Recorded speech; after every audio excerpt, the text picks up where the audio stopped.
Okay, hello and welcome to another edition of Metal Roots. Today, I am thrilled to have with me Thalia Bellazecca, newest member of Primal Fear. So we are going to talk about that. But first, we're going to just get a little bit about your background and your whole journey with music. So Thalia, just tell me a little bit about yourself. Where'd you grow up? What was it like as Thalia was growing up? I was growing up in the same town where I'm living now at the moment. It's, I would say, like a small town in the north of Italy between Como and Milan. So literally really, really in the north.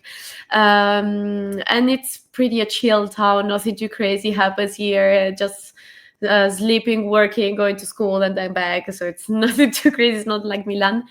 And my background, like musical, starts from my parents. My dad, he's from Italy, so he's Italian, and my mom, she's from Cuba.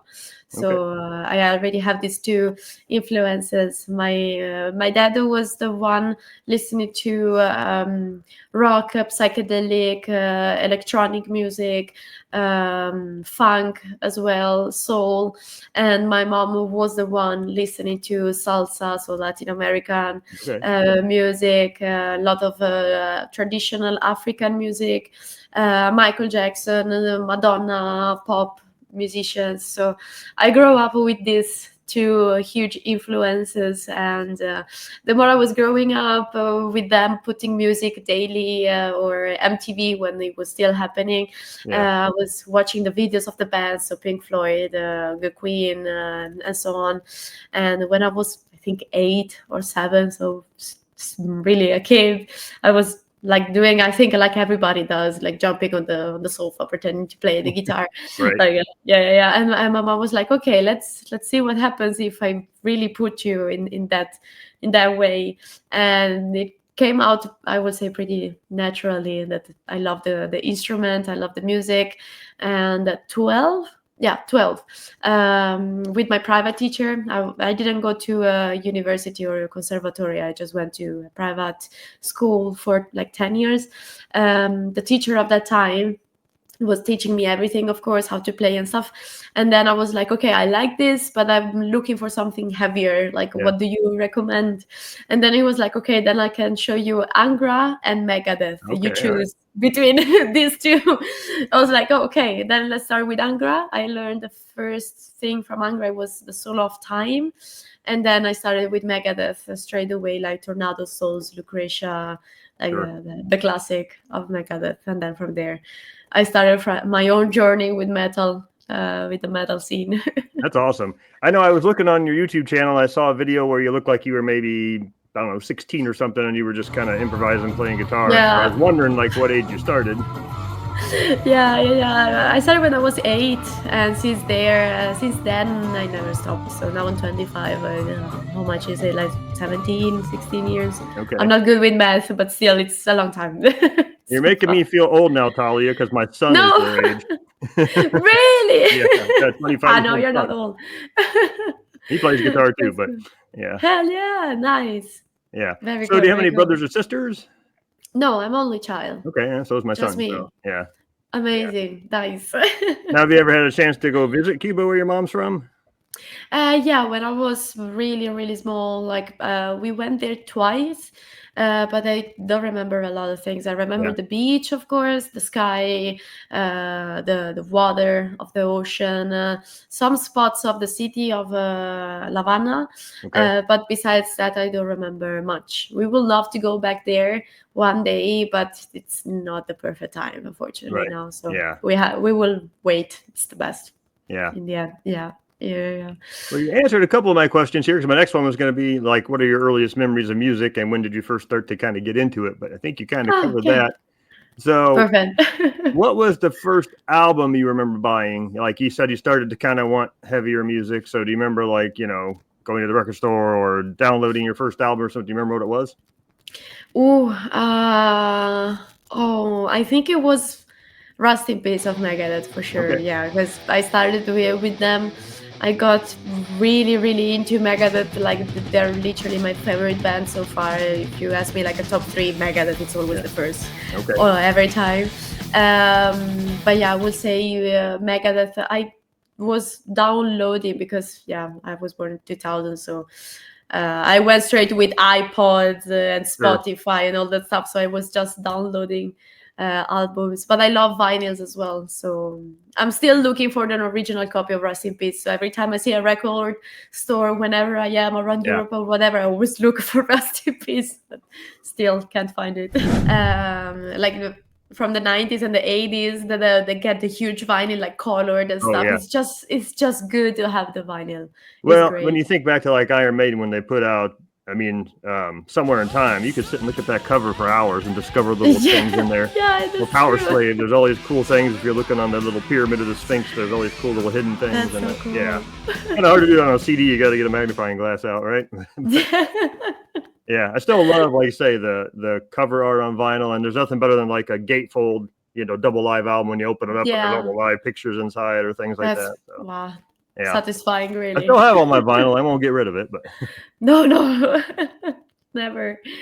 So what was the first concert you went to after you started getting into music?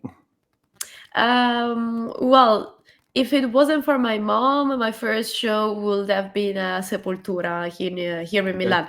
But I was, I think, 13 or 14, and I asked her the permission for going there. She was like, "Hell no, you will not go there. That's you're a girl. You're too young for going to such a show. Like, did you see people flying over other people?" I was like, "Yeah, but that's the meaning of those shows." So I had to wait until I was 16 for seeing Megadeth. So it's always Megadeth. That's awesome. Megadeth, and after I think I saw Satriani, so it was Theater. She came with me as well. I was like, okay, you see, nobody's killing each other. It's just chill. So, yeah. Did you ever? Well, let's say so you're growing up, you're getting into metal, which let's be honest, not a lot of women are into metal as much as guys are. So, amongst your friend group growing up, were you sort of the only one of your friends that was like, "Oh, I love Megadeth and I love this heavy stuff"? Yeah. I remember when I was in middle school and high school, I was the only one listening to metal. When I was trying to talk about Judas Priest, Iron Maiden, Metallica, all the girls from my class, because also all the class where I was were just girls, like maybe 3 or 4 guys, but basically just girls. They were all into like One Direction, Taylor Swift, those pop stars, and that was the classical metalhead. Like, oh my god, that shit, that kind of feeling.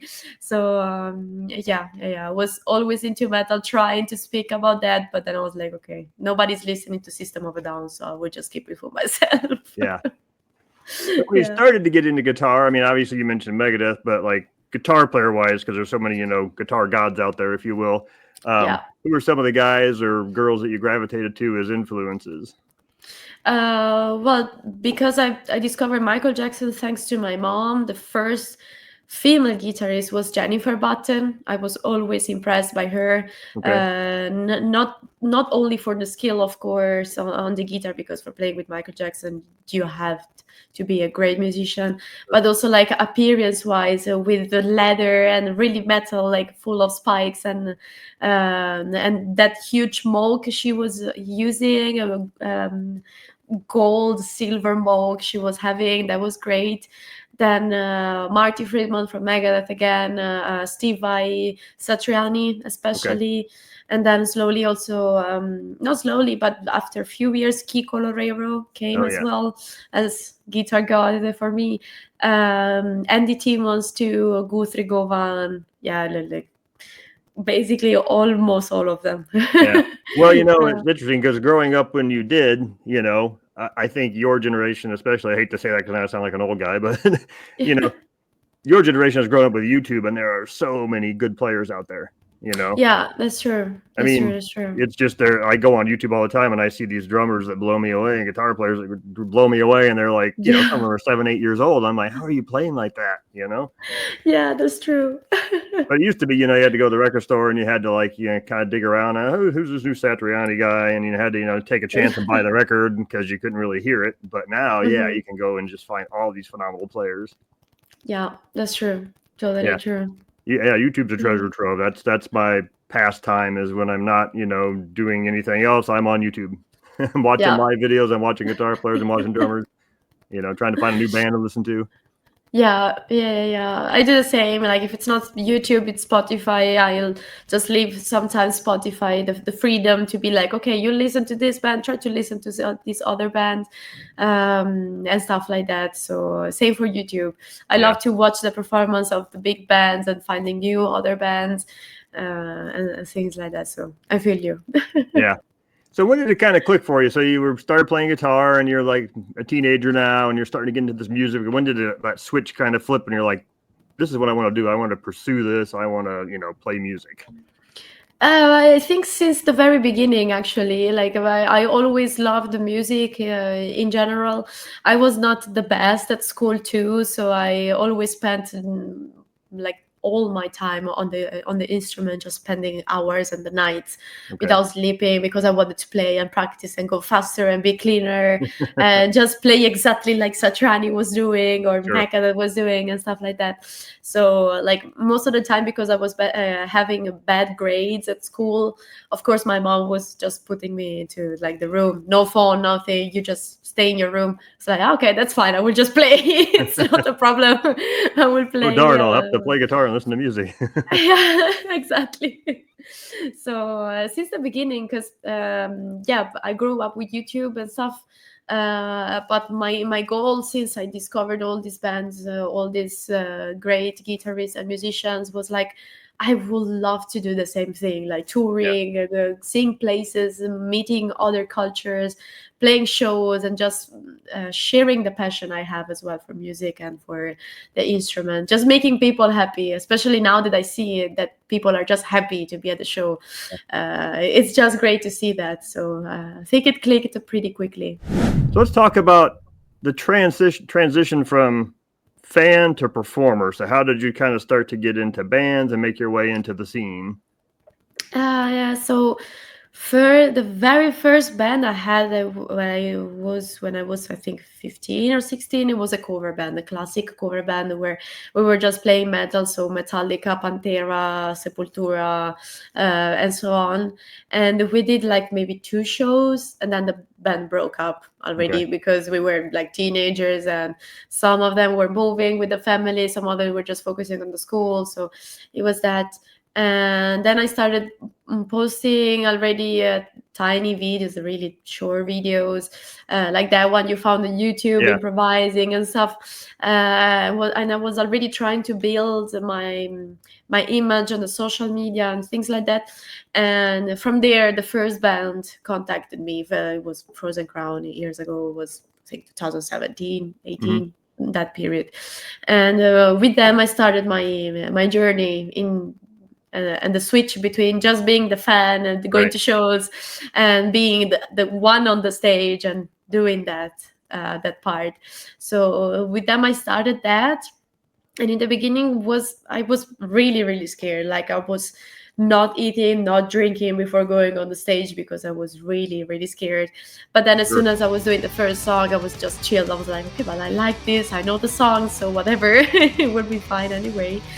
And then slowly I started to get used to it and traveling, and just having fun on tour, meeting people, dealing with fans, the creepy ones and the good ones, of course, because it's full of a lot of different people in the end, so that's also the cool thing.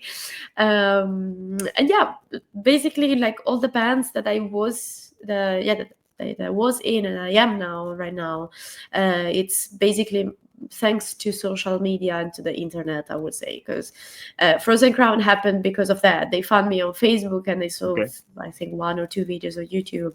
Angus McSix, the same exact thing. The ex-singer contacted me on Facebook again, on Messenger, because from what he told me, he saw me playing with Frozen Crown at the festival, and then he contacted me on Facebook. Primal Fear, I would say almost the same thing, almost, because I met Ralph last year in a festival here in Italy, and it was not even planned. Like I was there for seeing Gamma Ray, and he was a guest there. And a friend of mine works at that festival, so I was going to the car with my friend, and because he was working there, we were in the backstage basically of the festival. And as soon as I turned, I was having Ralph in front of me. I was like, oh my god. Oh shit, that's Ralph. So we were just talking pretty chill. And 1 month later, he called me. He was like, "Yeah, do you want to join Primal Fear? We saw your videos on YouTube and so on. You will fit perfectly in the band." So I was like, "Okay."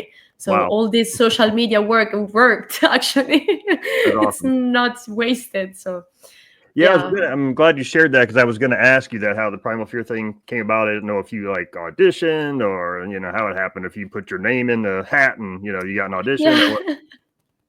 Yeah, it was just meeting him in person in the end, and just being chill in the end, because I was a thing that I don't like, at least for me.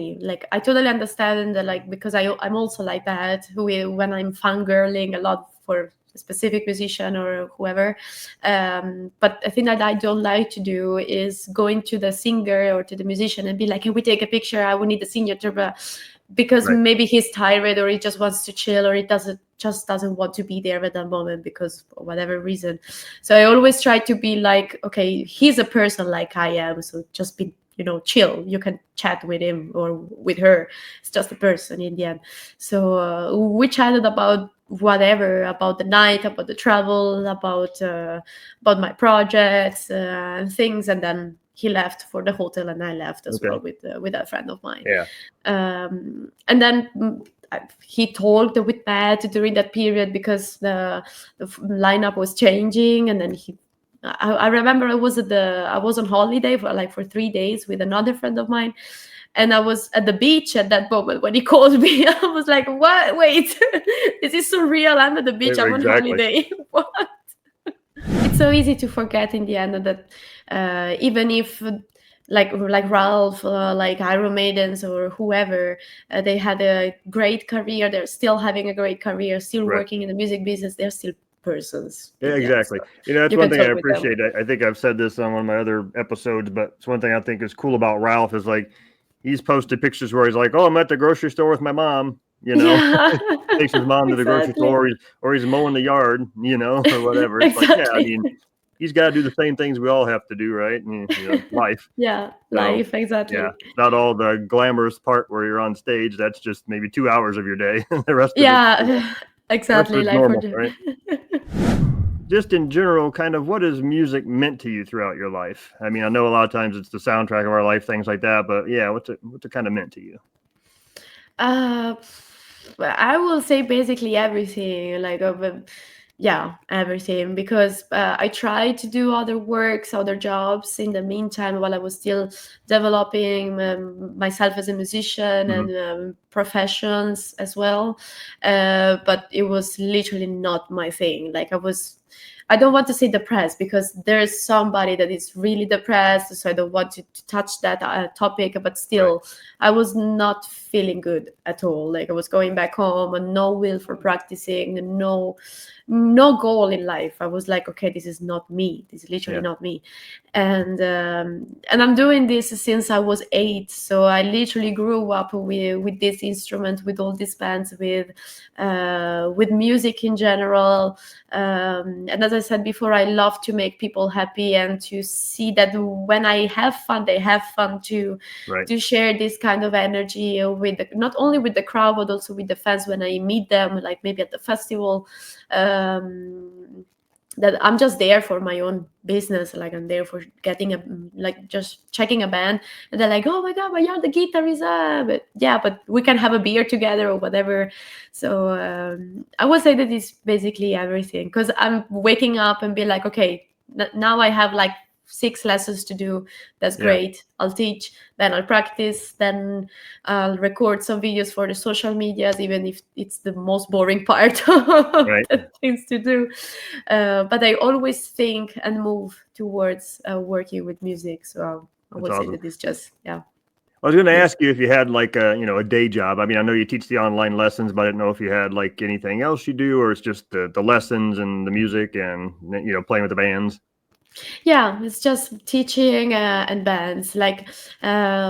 Daily, I'm always thinking about, okay, I should get another job, like completely different or something related, but part-time, so I can have another kind of job while Mhm. I'm not on tour, while I'm not playing. But as soon as I think about it, I'm like, okay, I think it's not possible, because if I want to get more students online, I have to promote myself. So I need time for practicing and recording the Sure. videos, publishing and stuff like that. And then I have to prepare myself for the shows and for the tours. So even if in few hours maybe I don't teach, I'm still working anyway. So yeah, if I get a part-time job or the completely different, then I don't think I will have that free time to spend on social media and promoting. Yeah, I And think that's the thing a lot of people don't get in this day and age, how much time you have to put in behind the scenes. I mean, it's not just band practice and gigs. That's what it used to be. And then you'd go hang up flyers around town. But the whole way you do things now has changed, you know, and with social media. I know a lot of the artists I talk to, it's sort of the double-edged sword of, it's great because it gets you out to the masses, but it's also a curse because now you have to keep up with it and keep putting content out and keep your face out there, because, you know, in this day and age, it's like, I haven't heard from them in a week. They must have disappeared, you know? So. Yeah, exactly. Yeah. Everybody's so scared every time that I'm like, in this last month, I was not that active on the social media because life happened, like dealing with two bands. One of them was starting again after like 1 year or something. And then Primal Fear as well. I was like, okay, no time for social media. Like, I will share all the posts of the bands that will tag me and stuff.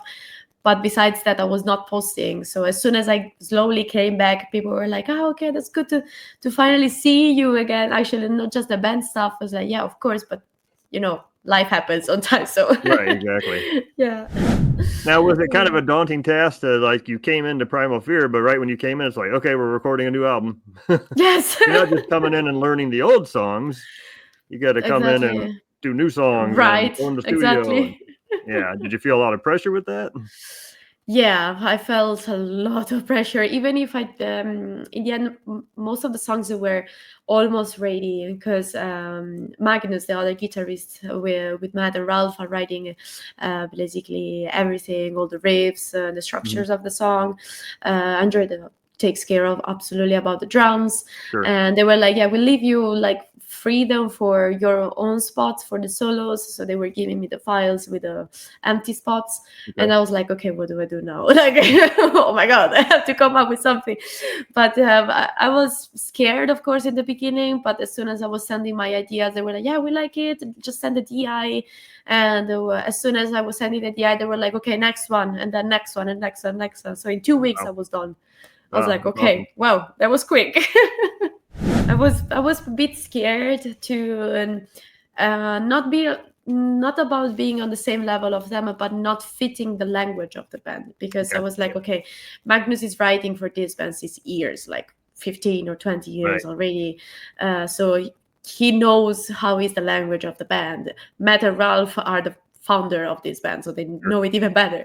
And I'm the last one to join, and I play like I have a language that is really similar to Satriani and Kiko. So like, will I fit in this kind of language? But it worked. So I was like, okay, then I'm good. Awesome. I'm good. Yeah. Do you feel like the fans have been really accepting of the change with the lineup so far? Because I know sometimes people can get kind of tied to, oh, so-and-so left, it's not the same, you know, but yeah. There will always be those kind of guys or girls that will say, yeah, but I would love to have the whole lineup, but makes sense on the side, honestly, because you get attached like, emotionally to those musicians. Makes sense. I was sad too when in the 2001 Marty Friedman left Megadeth, and I was one. So I was like, what? So it makes sense. But I would say that in like 80-90% of the community of Primal Fear was really happy for the new lineup. A lot of support, a lot of positive feedbacks. So that was good. That was really good. You know, I watched the clips on YouTube from your show a week and a half ago, and I watched like Chainbreaker and a few of the other songs, and I mean, I thought you fit right in. It was awesome. You know? Thank you. Really appreciate it. Really. Yeah. I want to see you guys live, because I think I told this to Ralph when I interviewed him too, but back during COVID in 2020, there was supposed to be a tour with Primal Fear, Symphony X, and Firewind, and I had tickets to it. And then the whole tour got canceled because of COVID, and I still haven't seen Primal Fear. I'm like, no. Damn.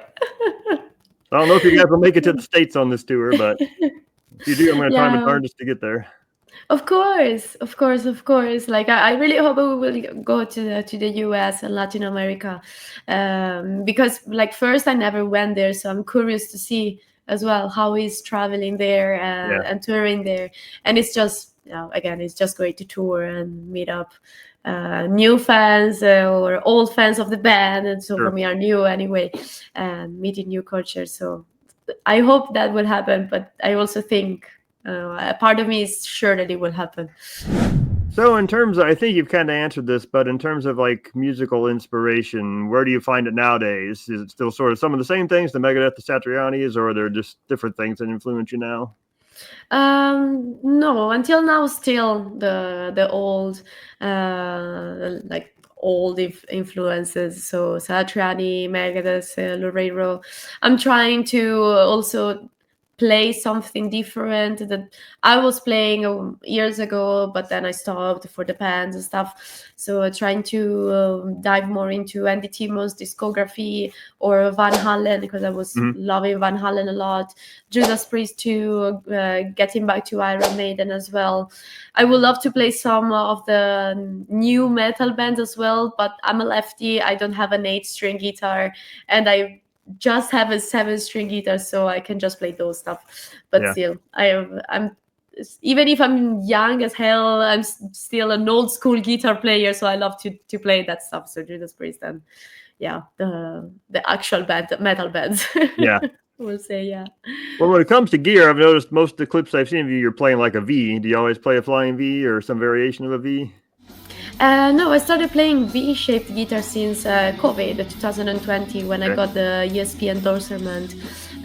Before I was playing with an Ibanez, actually a Prestige one. Okay. So yeah, more classical shape, really Yeah. comfy. But I was always loving those weird shapes like BC Rich or the Dean Yeah. ones too. So as soon as I saw those lefty, I was like, okay, I need 4 of them. Send them all over. Well, I'm not a guitar player by any stretch, not at all, but I was always drawn to those cool shapes, even as a Yeah. teenager when I was growing up. Like, say, the BC Rich, when you saw the Warlocks and these cool shapes and the Yeah. Deans, and I always liked the Gibson Explorer and just, yeah, cool shapes, you know? True. Yeah, exactly. Yeah, they're just cool to see. Maybe not the most comfortable shapes, maybe a tiny bit more heavy than the usual guitar, but still they look good. So Yeah. whatever. I need one. How many guitars do you have in your collection?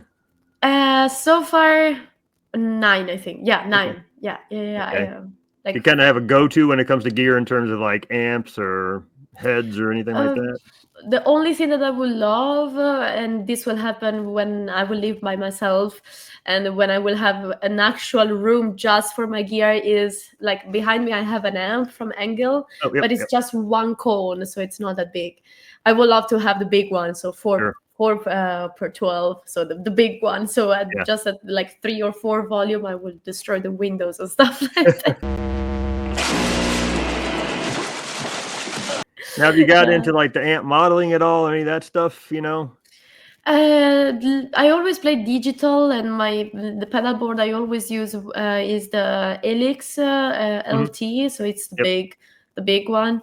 I would love to try something else now with the Primal Fear. We're using the Kemper player, and Mhm. it sounds great so far. But it's the first time that I'm trying it. I tried also the Neural DSP one, but never live. So I don't know how that one sounds live, but for now I would say that I'm good with the gear. I have few pedals to try out now from other brands, but yeah, they're also pretty expensive, so I'm like, okay, Yeah. I would love to try it, but you can stay there, maybe one day I will get it.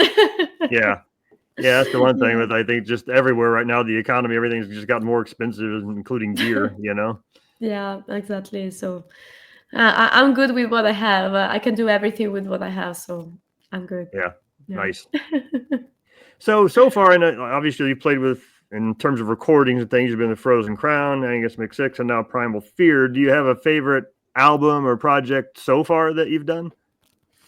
Uh, I'm thinking about it. Like, so far, Primal Fear, I would say, because with Primal Fear, I'm reaching, and I just started, but I feel like I will be able to reach my actual goal as a guitar player, like as yeah, like the goal that I was having when I was a kid, as soon as I Mhm. picked up the guitar, I think I would be able to reach it now with Primal Fear, because I really liked playing with Frozen Crown, but I felt like I was not able to show too much the skills I was practicing during the years.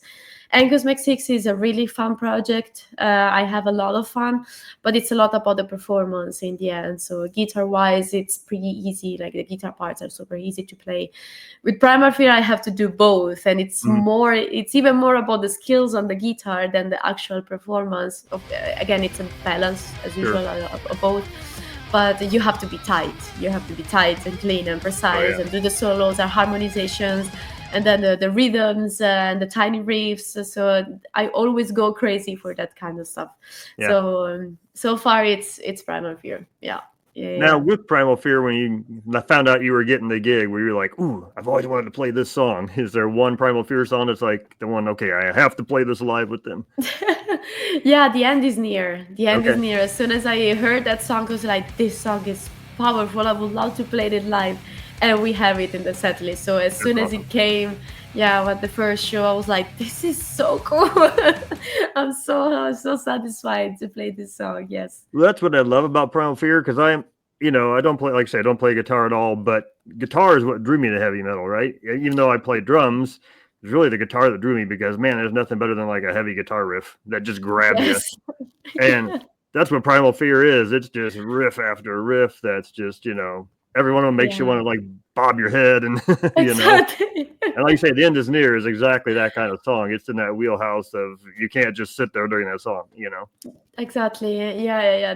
That's exactly how I felt the first time that I got the set list to practice and to study. I went through it like a lot of times, just listening to it. And every time I was over with it, I was like, this is a tank as a set list. Like it's just a Yeah. huge tank of sound. This will be so great live. And Yeah. it's really cool. Like the playing, like on Spotify on the album, the guitars are already super powerful, but live it's just cool. Yeah. Oh, It's yeah. really powerful. Yeah. Exactly. That's why I have to see you guys live. I want to Yeah, feel you that energy have live. to. I've got like Yeah. every live Primal Fear DVD and everything, but still not the same as being there. So Yeah. You have to. yeah. Well, it's funny. A buddy of mine just last night, he's like, he heard me talking about Primal Fear. I told him I was interviewing you today, and he's like, what do they really sound like? Because he wasn't sure. He'd heard the name, but he didn't know. And so I played him. Okay. One of my go-to songs is Fear. I love that song. Yeah. I mean, Yeah. Yeah. it's 2 minutes before the vocals come in, because it's got that long intro and all those different riffs happening. And I'm like, so I played him Yes. that. And then I told him the story of when I first heard Primal Fear. I was at a record store in Chicago, and it was a record store that just carried metal, which was awesome. It was just a heavy metal store. Nice. And the owner was like, "Oh, we just got this band in," and he puts it in the CD player and hits play, and it's Chainbreaker comes out. And I'm Oh, like, "I'll damn. take that." Sight unseen, I'm like, "I'm going to buy that one. You don't have to play me anymore." 10 seconds in, I was sold. Yeah, that's great. Also, Chainbreaker is so powerful. Like the riff, I was taking a while for learning the riff because it's not super comfortable, but still it's so good. When it comes out, it's just great. So that's so Yeah. cool. So yeah, obviously with all these bands, you've had opportunities to play kind of all over the world. Is there a favorite gig or a favorite place you've played? Something that stands out? For now, I have three places. Like one is Japan. I went to Japan with Frozen Crown in 2019. Yeah, 19. Because I was still not 19 when I was there. It was early April. And Tokyo, it's just beautiful. I spent like 4 days there, and the fans are amazing. I just love the Yeah. Japanese fans. They are so respectful and so nice, and they go crazy when they want to go crazy. They go crazy. Yeah. And then I'm not putting them on a specific order, and just randomly Wacken for sure, because that was a goal for me, like literally a life goal, to play at least once at Wacken open air. And I played there 2 years ago with Angus McSix. We didn't play in the two huge stages, but Mhm. on the little sister of the two big ones, so on the Sure. louder. So it was still like 15,000 people. So it was not like my parents, but Right. it was a lot of people, and that was great. And the rock arts. I'm so excited to play again the rock arts because not only for the crowd, because it's double Wacken, so 30,000, but it's great, just the community and the atmosphere that is there. Like the crew is so nice, so kind, and everybody just wants to help and peaceful. So I'm really looking forward to play again at Rock Arts. Now, did you ever attend Wacken just as a fan before you played it? No, I never went there as a fan. I went there just as musician. I always wanted to go there, but for different reason, I never had the chance. Like, because besides playing with these three bands, I always played in a tribute band, female tribute band here in Italy, just in Italy. And when I was not playing outside the country, I was always here. Like every weekend I was playing, like in small parties, town parties and stuff like that. So in August I was always busy, not able to go to Wacken. So what do you think makes the metal community unique? Obviously you've been entrenched in it now for a few years as both a fan and now a performer, but you know, what kind of makes the metal scene stand out maybe from other scenes, or makes it unique? Well, they really have a huge passion for the music. So they are always happy to find new bands and discover new music or recommend other bands to new metalheads. Of course, there's always a good and bad side from in the metal community, like in every community, I would say. But still, the good sides are this, and everybody's just so happy. And it's so every time it's so funny to see like this huge group of people dressed in black, like really angry, and as soon as they get a beer or they're at the show, they are the nicest people. Like they're literally teddy bears. They're super nice, super friendly. If you need the help, they are there. They really treat you like you're part of the family, even if they don't know you. Maybe they will see you that night and never again. Stuff like that, or you meet them after years at another festival and they recognize you and they're so happy to see you. So in the end, the metal community is a huge family, and it's not just here in Europe, it's really worldwide. So Exactly. it's just great. Have you ever seen the documentary called Global Metal? Oh no, I missed that. I think Sam Dunn did it. He's the same guy that did like the Iron Maiden Flight 666 movie, but it's really cool because he had done one called like Metal, a Headbanger's Journey or something, but then he did this one called Global Metal, and he went all over the world. And I mean, places you wouldn't even think there were metal bands. Like he went to like Iraq or somewhere, or Afghanistan, or, you know, these places, and there's metal bands there. And it's like the fans were the same as all the rest of us, right? It's just, these are guys from the metal. And it was really kind of a cool documentary about how just around the world, you know, metal has the same passion no matter what country you're in. Exactly. Yeah, that's really the coolest thing about the metal community. They're just passionate. You literally see the fire in their eyes when they talk about metal. About music. I think, you just don't see that really in other genres. I mean, there's people who are like maybe nuts for a band when they're 15, but by the time they're 20, they've grown out of it, or, you know. And, you know, I first got into hard music when I was a 10-year-old. With Kiss, you know, it was way back in 1978. I was 10 and I heard Kiss, and then 1980 I heard Iron Maiden, and then it was like, oh, the gloves were off then, and I just dove into metal. And now I'm 56, and I've been listening to it my whole life, and I'm still just as passionate about it, probably more so, you know. Of course, that's so cool. Really, I just think you don't necessarily maybe see that in other genres. Like say people are nuts for something for a time, and then maybe they grow out of it, or you know, gravitate towards this now. But I think the only thing I can compare it to, maybe at least here in the States, is country music has a huge following.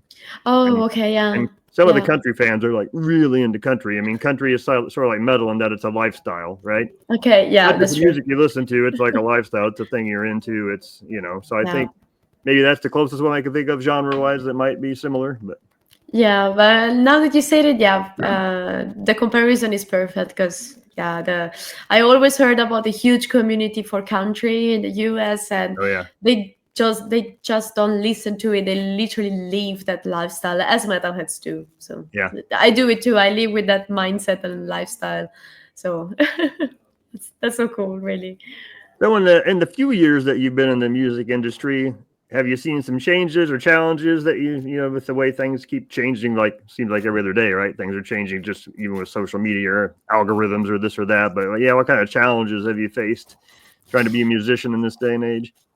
Well, the first challenge, and I would say unfortunately, it's because I'm a girl and I'm a woman, and I heard some comments, classic comments like, "Yeah, she's there because somebody's in love with her," or blah blah blah. She's there just because she looks good, and things like that. So I'm kind of used to it. When I was, I would say, younger, so like I don't know, 6 years ago or stuff like that. When I was 18, I was getting a lot pissed because I was like, oh, yeah, okay, I know I look good, but I can play. I'm not there just Right. because I look good.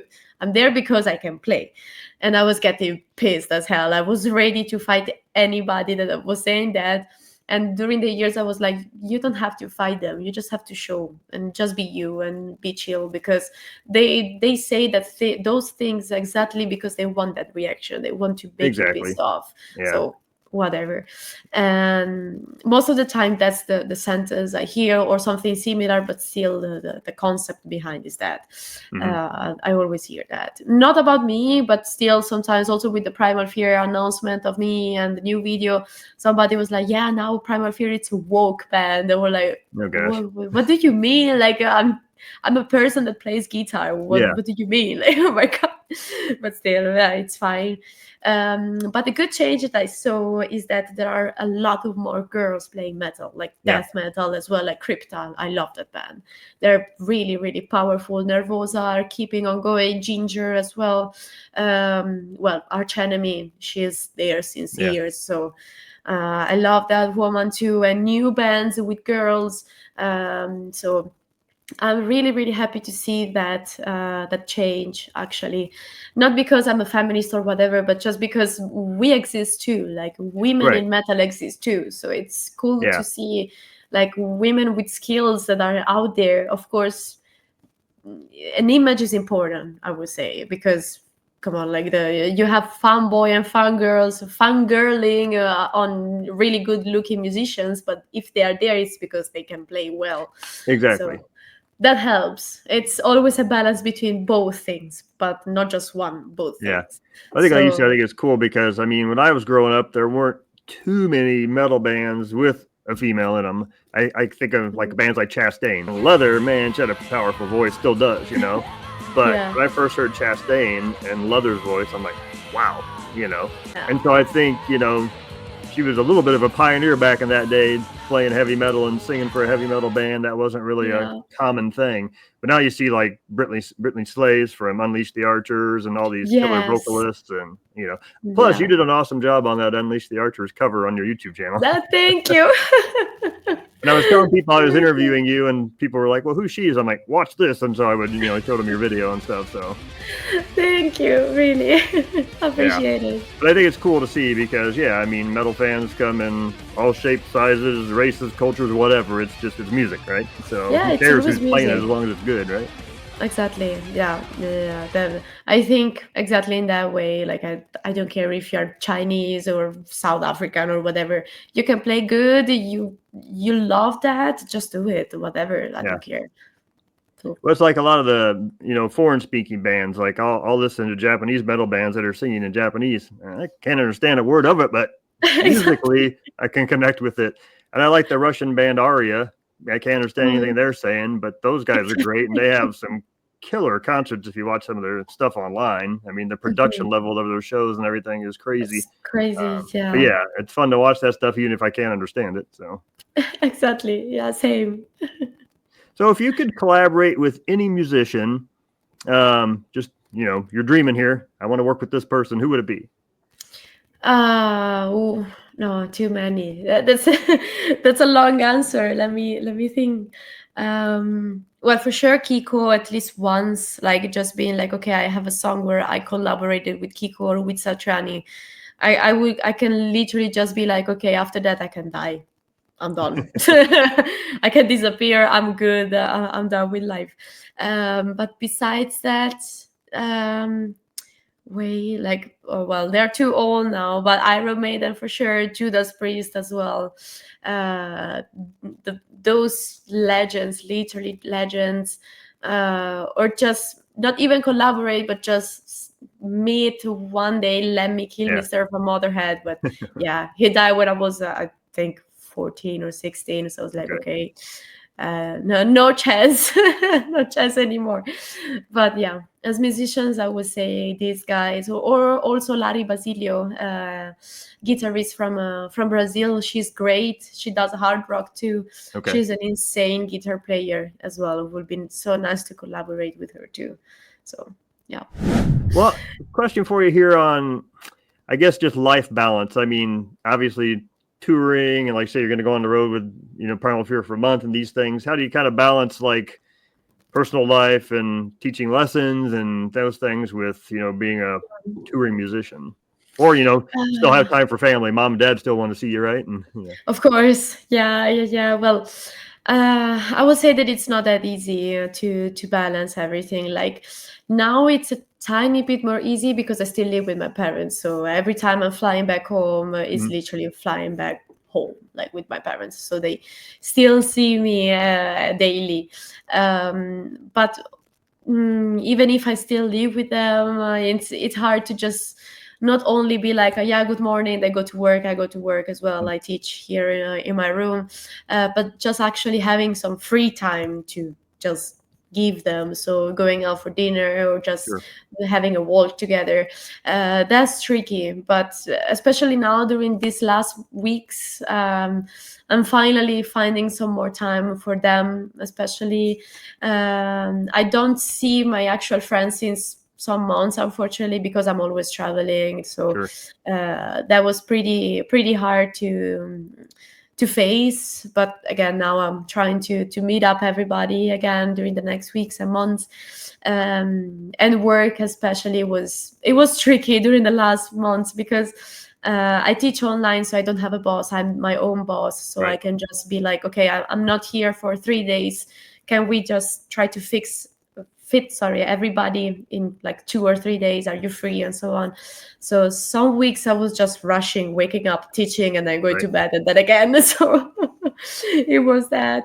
So sometimes it's pretty heavy, but I think it's also a matter of getting used to it and not panicking too much, because I didn't play outside Italy for 1.5 years. So I don't want to say that I lost the habit, but almost. So as soon as I came back on the road straight away on February, and I stopped, and I still didn't stop because tomorrow I will fly again to Germany. I was a bit panicking because I was like, I have to find time for my parents, for my friends, for my work, for myself, for my boyfriend, for my cat, and for everybody. How can I do that? But now I'm finding again the balance. So just getting used to it again. Yeah. Well, I was going to ask you this because you mentioned boyfriend. So does he share your love of music, or is he maybe into a different style of music, or? No, he shares my love of music, like not exactly metal, because he's a classical pianist actually. So 2 completely different worlds, but not that much in the end. But he totally understands because he teaches as well in his school. So he traveled as well for playing concerts and shows. So he knows how it is just spending hours. Like we are always calling each other and be like, yeah, I don't have time for studying as I want to, how much I want to. And then I have a show tomorrow, but I'm not ready.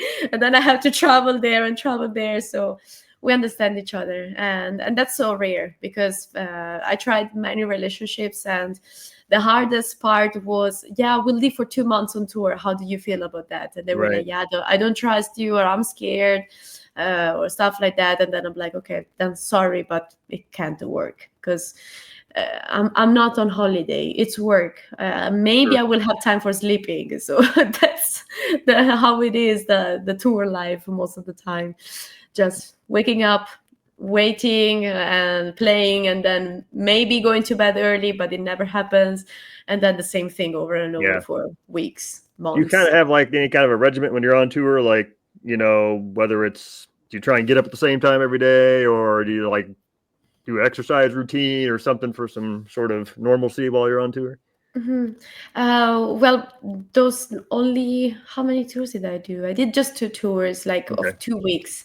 And in those 2 tours, I was in one 19, and in the other one, I was 18. So I was just like, okay, let's party. nothing more. So I was just drinking and having fun and staying up late and waking up later, on time for the sound check and for Sure. mounting and preparing the stage, of course. But still, I was not having a routine.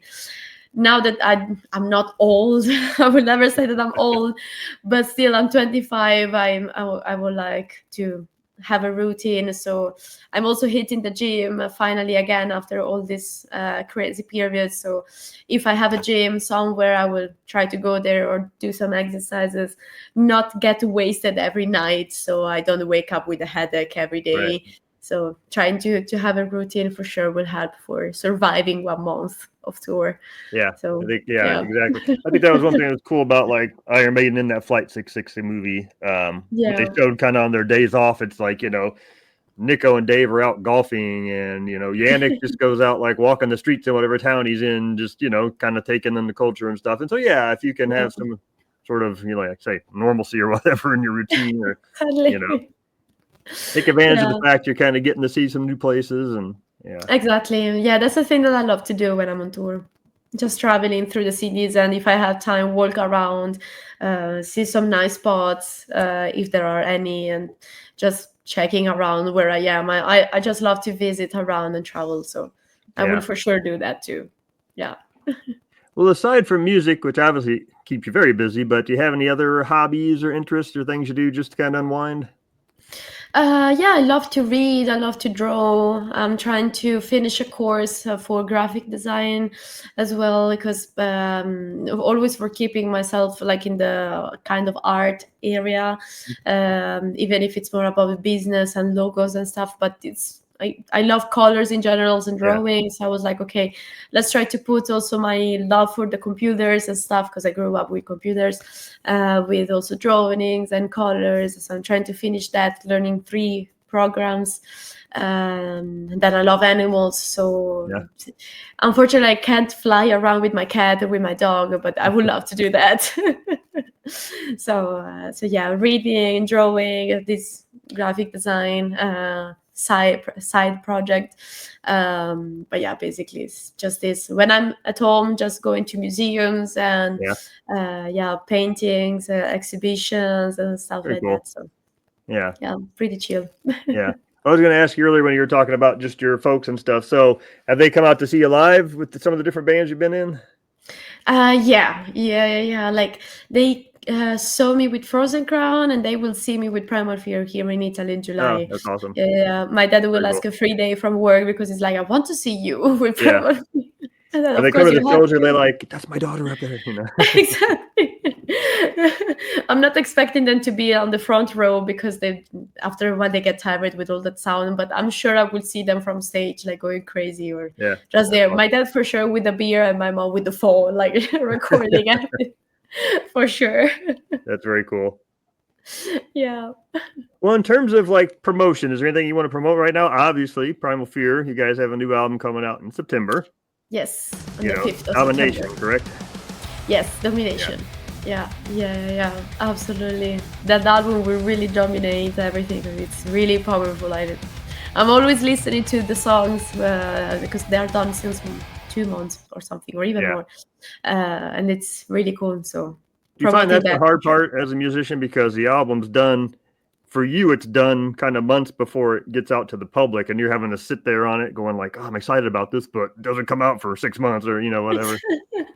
Yeah. It's really hard, because I would love to share it already, but there are deadlines, and it's not just us, it's the record label too. So we have to wait. So I'm excited, and I can't wait to put it out, especially for my solos, because I want to know what people think about my job too. I know you guys put out the Fly Away video already. Yes. But how many have you shot so far for the album? How many videos? 3, actually. Okay. Far Away was the first one, and then we shot 2 new Fly ones. Away, sorry, Far Away, yeah. Don't worry. And 2 new ones. So these 2 new ones will come out before, of course, the album release. Yeah. Now, was that a fun experience shooting the videos with the guys? Yes. Yeah. Really professional, really quick, I would say as well, because I record a lot of videos for bands, and we always took a long time, like days or 2 or 3 days. With them, it was just 2 hours, and then we Really? were done. Wow. We were like, "Why? We are done? Are you sure you don't want to record something else for safety?" They're like, "No, we're done." I said, "Okay, that's good." That's Fine. awesome. Wow. Yeah, it's really cool, and I saw some snippets from right after we shoot those parts from each other, and it was already looking great. So I'm really looking forward to see the final results of Very both. cool. Yeah. Yeah, well, hopefully maybe too you'll get to be on like a live Primal Fear DVD if they do anything from this tour coming up, you know? Yeah, I hope so too. I don't know, but I will ask the guys because maybe they want to do it, but they're still deciding. So I will ask because if so, then I will be even more anxious. Yeah. Yeah, but In happy. terms of So. that, are there sort of any milestones or dreams you want to achieve in music? Like, would it be to have like a live album or live DVD out, or certain things like that? Anything that's sort of a goal with the music? Yeah, live DVD for sure. Like having a live DVD with me playing would be great, and playing in Latin America and the US finally, because now I know by heart the entire Europe. Like Right. I know it by heart. Yeah, and going back to Japan for sure. Going Yeah. back to there would be great. I don't know when it will happen because also going to Japan is expensive, and we need visa, but I don't think it's expensive like in the US. So maybe it's a bit easier, but still, it's Yeah. not the easiest thing to fly to Japan. Well, it's interesting because I just did an interview with Joe Nunez from Firewind, and it was the last one I posted, and he said the same thing when I asked him like favorite places to play. He said Japan. You know, same thing because people are so respectful and the promoters and they take care of you well, and it's just culture is very polite and you know. Yeah. It's lovely. Going to Japan, it's really, really lovely. I think it's like going to Brazil. When you come back, you miss it a Yeah. lot because the people are just warm and they welcome you a lot. They make you feel part of the family. They take care of you and they're just smiley and happy. So I think it's the same thing. Yeah. That's awesome. Well, Thalia, I really don't have any more questions for you unless there's anything else you want to share right now with anybody watching, but yeah, besides Primal Fear and myself, I don't have anything else to promote, and I just as usual thank everybody for the support so far through the years, and especially the new fans that are coming out thanks to Primal Fear. Just a huge thank you for the support and the lovely feedback on the videos, and yeah, it's just nice to have this huge community that supports you and helps you, because we are doing, of course, our part, but if the crowd doesn't like us, then we can't do anything. Sure. Basically. So yeah. Thalia, thank you so much for doing this. It's really been a pleasure talking to you and getting to know you. It's been a lot of fun. Same, really. Thanks to you for inviting me. And really, I wish you super much fun. success with Primal Fear, Angus McSix, and anything else you've got your, fingers into in terms of music. Thank you. Appreciate it, really. So if you don't mind hanging up for just a second, we'll sign off to the crowd. This has been Metal Roots with Thalia Bellazecca from Primal Fear. Thanks for watching, and we'll see you next time.